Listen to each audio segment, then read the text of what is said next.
Hello everyone, let's have an overview on the whole course. So the first thing we're gonna do is introduction section. We'll have a project tool, talk about different modules and tools we'll be using. And after that, we'll start to work on the admin portal part. We'll set up the environment, also set up the Spring Boot part for backend.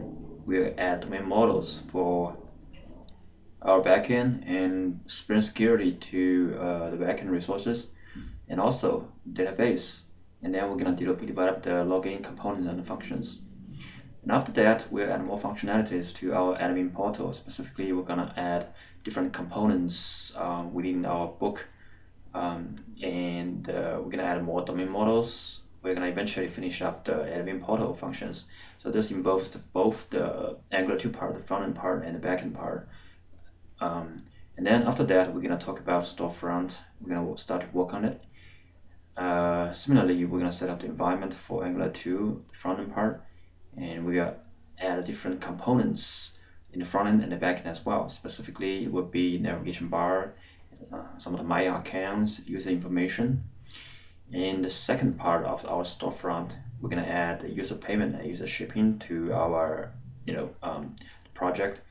And in the fifth part and sixth parts, we're gonna continue working on the storefront, okay? And we're gonna add a book list, book information, shopping cart, and the order so that we can check out the shopping cart.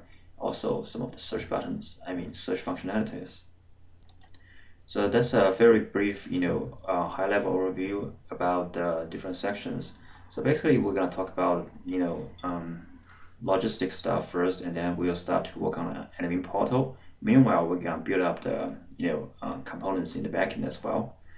And after we finish up the admin portal, we'll start with the storefront and start to build stuff one by one. Meanwhile, we're gonna start to, add more components to the backend as well.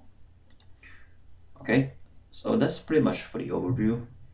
And then I'll see you guys in the next lesson. Bye.